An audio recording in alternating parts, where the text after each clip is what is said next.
Hello, I'm doing some energetic readings. I've been picking up some readings for people that are kind of struggling through some things right now. So I'm going to try and help you to get some clarity here. So let's see what we got going on here. Thank you, spirits. Thank you, guides. Okay, I have the Merlin coming out in reverse. This is the divine masculine that talks about alchemy, justice, and balance here. And it's coming out in the reverse. So I feel like someone is coming out of some chaos here. We have the mystery coming out, number 52. So I feel like, honestly, you're starting a path that is very unknown to you, okay? I don't feel like this is like the beginning of the journey. I feel like this is something that... I feel like this is something that you've been working on for a long time here, okay? And I'm feeling like someone is like, is this ever going to end? Is this ever going to end? Okay? And, you know, you need to try and pull back in your power here. You know, we're all one. We're all living lessons on the earth and trying to figure out, you know, what we need to do for ourselves. So you're not alone in this. I know a lot of people that feel that same way, especially if you're on some sort of a healing journey. I also feel like this has to do with some things that are going on peripherally in the world. Like, and I feel like that's kind of muddying up the waters here. Let's get another card out for you. We've got the Dragon, Power and Strength, number 24, which is a 6. And this is in the hidden position here. So what you're not understanding here is that part of this is a process where you are building power and strength, going through this period of the unknown, of trying to figure things out, of learning what faith looks like, learning what manifesting looks like. How does all of this work for you? Because it's individual and unique for everyone. Okay. Obviously not the laws of attraction or quantum dynamics, but it presents differently to every soul, and every soul has their own story and their own experience. Okay, so you are in a process of really gathering some knowledge here. Okay, that's what's going on. That's why it feels like it's taking a long time. Let's see what's happening here in the future, and I will grab some tarot as well. Yeah, I've got communication. I feel like some of you, there might be someone that's coming out and telling their story, okay? You could be a little bit, if this is, and this might be, you know, for a few people in particular, it's a number 5, learning how to communicate from that higher level of consciousness, right? From the soul level. It can be, it's a definitely learning, right? It's definitely a lesson that takes some time, it takes some patience, it takes some forgiveness. A reminder here that no one is perfect, okay? But I feel like I'm actually talking to someone that might be coming out here to tell their story, and I feel like there's some trepidation about that. There's some fear around that. I also feel for somebody in particular that your fears are well-based, that you need to bring in some element of protection here. You know, it could be contracts, it could be, you know, where you make sure that your story isn't stolen or something like that. But I'm feeling also that maybe you were involved in something that could have been known as maybe a little bit dangerous, and you need to add some protection here.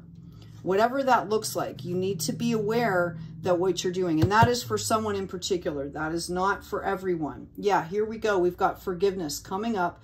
It's also translating into a number 13. 13, they say, is an unlucky number. It used to be a very lucky number. Okay? It was revered, okay, for a lot of reasons, not to mention it includes the Trinity, and it includes 1. Okay?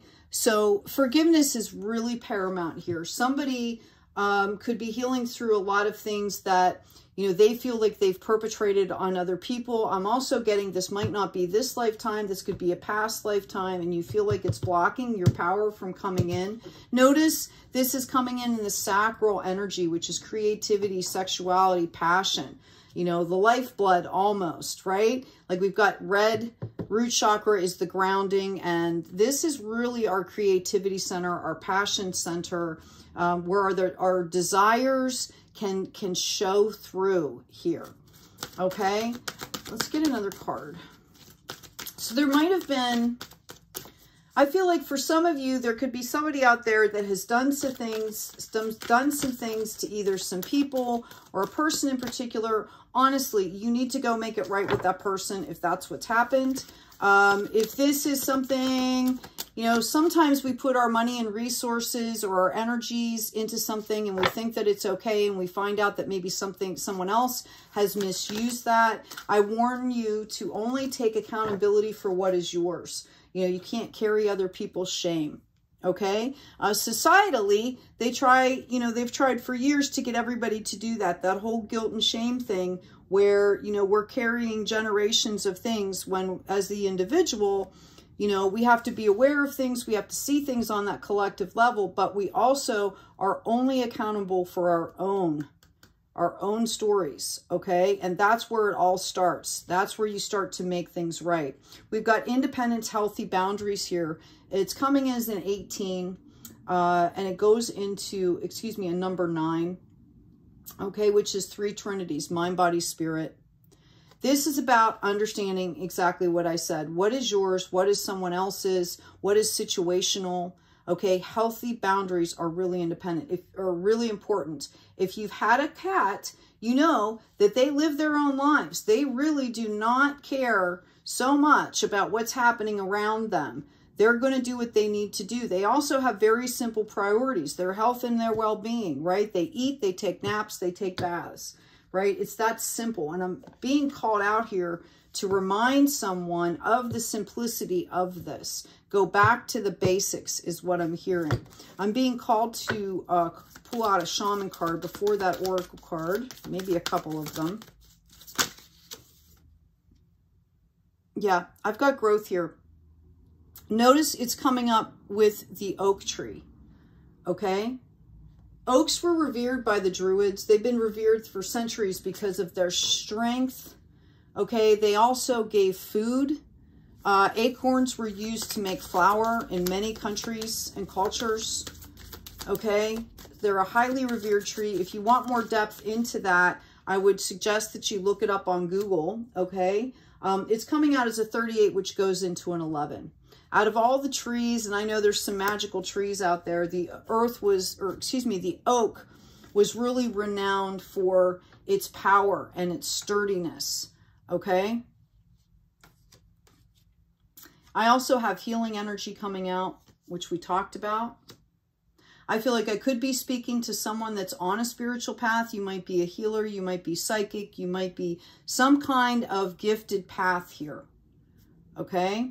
So Spirit really wants you to understand, this is almost like the darkness before the dawn is what I'm hearing. Like, don't give up. You're almost there, okay? And I've got stripping away of illusions. You know, time is relative, right? Right now, we have this present moment. That's what's happening right now. And sometimes getting into that present can help you to shift some of those mindsets that can come up while you're going through this process. Okay, because there's a lot of clearing and identifying that's involved, and we can get stuck sometimes. We can get, you know, out of balance. Okay, especially when it comes into really diving deep and, you know, into the forgiveness of ourselves. We've got Let the Fire Dragon Sleep. It kind of almost speaks for itself there, but I will read the essential meaning here in just a minute. It's coming up as a number 2. Some of you could be possibly dealing with a partnership or a relationship, or what I'm feeling is the divine feminine, divine masculine, the yin, the yang, whatever that, you know, the light, the shadow. This is also an integration process. As you are shedding, you are also integrating. Okay? Time to dance around the sun. This is beautiful. This is beautiful. This is what I was saying, the darkness before the dawn. I would ask you also to focus on the light, especially if you're starting to get discouraged. You know, go play, go find something fun to do to get back into that higher energy, okay? Because this stuff will pull you down if you let it. That's part part of the growth process. Excuse me one second. Oh, excuse me. I was outside doing yard work, my allergies. Okay, let the fire dragon sleep. We've got a warning to stay out of drama, respecting the consequences of possible dangerous outcomes. Now, see, I just got a ding here. Dealing with contrary people, okay? You are the priority. Your peace, your health, your well-being are the priority, okay? I am so sorry that I'm getting these calls. And we also have number 37, although, you know, take that as an alert to whoever I was talking to here, okay? And we've also got time to dance around the sun. When it's victory after a hard work, celebration of achievements, having the advantage to win. Okay, so you are in a period where this, and I feel like once you get over this hurdle, things are going to move rather quickly. You're going to start manifesting serendipitous moments. I call them leprechaun days, right? I think this is going to happen relatively quickly for you. So just hang tough here. Yeah, you guys are also going to be in a point where you could be teaching others how to help them through this process. Okay, because I have teaching, I have ancient wisdom, okay, and I have abundance. This is leading you into a much sturdier, solid future here. All right, I hope this has been helpful. Take good care of yourselves, take great care of each other, and as always, be kind out there.